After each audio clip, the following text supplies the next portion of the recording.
புத்தாண்டு தினவிழாவை முன்னிட்டு உலகம் முழுவதிலும் அனைத்து நாடுகளிலும் ஆங்கில புத்தாண்டு கொண்டாட்டங்கள் சிறப்பான முறையில் கொண்டாடப்பட்டு வருகிறது. நேற்று நள்ளிரவு முதல் துவங்கிய புத்தாண்டு கொண்டாட்டங்கள் இரவு நேரங்களில் கேக் வெட்டி கொண்டாடுவதும், பட்டாசுகள் வெடிப்பதும், காலை நேரங்களில் பல்வேறு ஆன்மீக ஸ்தலங்களுக்கு செல்வதும் தனி சிறப்பு. அந்த வகையில் நீலகிரி மாவட்டத்திலும் புத்தாண்டு தினத்தை முன்னிட்டு வருடத்திற்கு ஒரு முறை மட்டுமே வழிபாட்டிற்காக பக்தர்களை அனுமதிக்கக்கூடிய ஒரு சிறப்பு வாய்ந்த ஆன்மீக ஸ்தலமாக உள்ளது பவானி அம்மன் கோவில். நீலகிரி மாவட்டத்தில் உற்பத்தியாகும் பவானி ஆறு கோயம்புத்தூர் மற்றும் ஈரோடு மாவட்டங்கள் வழியாக பாய்ந்து காவிரி நதியில் கலக்கிறது. இந்த கோயிலுக்கு பின்னால் ஓடும் ஓடை மேல் பவானி அணையின் முக்கிய நீர் ஆதாரமாகும். இந்த கோயில் லட்சுமி கோயில் என்றும் அழைக்கப்படுகிறது. இது முதலில் மேல் பவானி அணை கட்டப்பட்டது. உள்ளூர் மக்கள் இந்த கோயிலை வழிபட்டு அமாவாசை நாட்களில் வருகை தருகின்றனர்.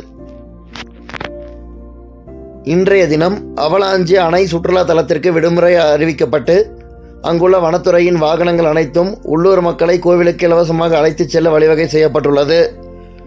மேலும் இந்த பாதையில் மக்கள் கூட்டம் அதிகமாக இருந்ததால் பிக்கப் வாகனங்கள் மூலமாகவும் லாரிகள் மூலமாகவும் அடிவாரத்திலிருந்து கோவில் வரையிலும் மக்களை ஏற்றி சென்றனர்.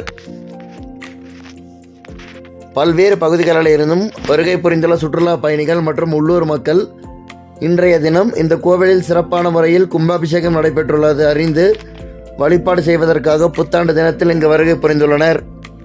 இதனால் மக்கள் கூட்டம் அலைமோதியது. இயற்கையான நீரோடை அருகே சாந்தமான நிலையில் அமர்ந்துள்ள பவானி அம்மன் கோவில் நீலகிரியின் இயற்கையின் அடையாளமாகவும் சக்தி வாய்ந்த கடவுளாகவும் கருதப்படுகிறது.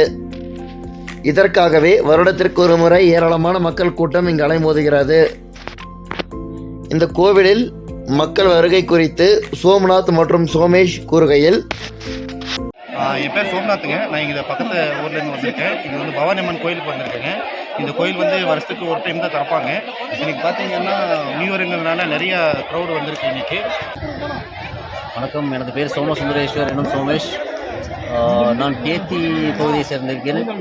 இந்த லக்கிடி இந்த லக்ஷ்மி கோயிலுக்கு வந்து வருஷம் வருவோம். இந்த ஒரு 2-3 வருஷமாக வர முடியாத சுச்சுவேஷனில் இந்த வருஷம் கும்பாபிஷேகம்ன்றதுனால மிஸ் பண்ணாமல் கோயிலை வந்து பார்த்து அம்மனை வந்து பார்த்து தரிசனத்தை வாங்கிட்டு போகலான்னு வந்திருக்கோம். இந்த இடத்தோட ஸ்பெஷல் பார்த்தீங்கன்னா நம்மளுக்கு வந்து இந்த பவானி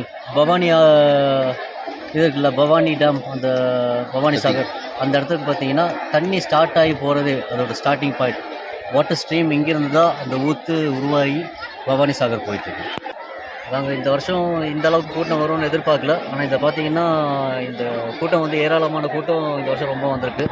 இந்த கூட்டத்தை பார்த்து ஃபாரஸ்ட் டிபார்ட்மெண்ட் நம்மளுக்காக we have to thank to the forest department நம்மளுக்காக ரொம்ப சப்போர்ட் பண்ணி ஒரு 2-3 வெஹிக்கிள்ஸை நம்மளுக்காக அலோகேட் பண்ணி அனுப்பிவிட்ருக்காங்க. அது இல்லாமல் பார்த்தீங்கன்னா லோக்கல் மக்கள், இங்கே வர பெரிய வண்டி கொண்டு வர மக்களையும் இங்கே கொஞ்சம் சர்வீஸ்க்கு ஈடுபடுத்தி சில மக்களும் வந்திருக்கிற மக்களை வந்து மேலே கீழே ட்ராப் பண்ணுறது, பிக்கப் பண்ணுறதுன்ற மாதிரி சில சேவைகள்லாம் செஞ்சுட்ருக்காங்க. ரொம்ப மகிழ்ச்சியாக இருக்குது. மேலும் அடர்ந்த வனப்பகுதிகளில் குண்டும் குழியுமான சாலைகளிலும் பிக்கப் வாகனங்களிலும் ஜீப் மற்றும் பல்வேறு வாகனங்களில் பொதுமக்கள் கோவிலுக்கு அம்மனை தரிசிக்க வருகை புரிந்தனர். அவ்வாறு வருகை புரிந்த பொதுமக்கள் ஆட்டம் பாட்டம் கொண்டாட்டத்துடன் அம்மனை தரிசித்து புத்தாண்டு தினத்தை சிறப்பான முறையில் கொண்டாடி மகிழ்ந்தனர். நியூஸ் 18 உள்ளூர் செய்திகளுக்காக நீலகிரி மாவட்டத்திலிருந்து ராகுல் சந்திரன்.